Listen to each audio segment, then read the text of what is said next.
Hello everyone, welcome back to our YouTube channel Quick Guide. In today's video, I'm going to show you how you can download or install Pennyworth expense tracker app on your mobile phone. This app is a personal finance app that helps you keep control of your spending, plan for the future and manage all your expenses.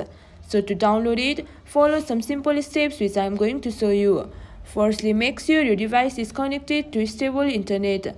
Now open your App Store or Play Store and in the search bar, search for Pennyworth expense tracker app. As a result, you can see the app here, Pennyworth expense tracker app. Click on the app and over here click on the download arrow to download it.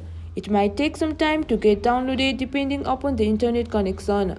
As you can see, the app has been downloaded. Click on the open button to use this app. Now the app is ready to use. Use it to manage your expenses. So that's all for this video. If you find our video helpful, please leave a like and please do not forget to subscribe our channel. And also hit the bell icon for our latest videos and drop a comment for reviews and more content like this. I will see you guys again in our next video. Thank you for watching.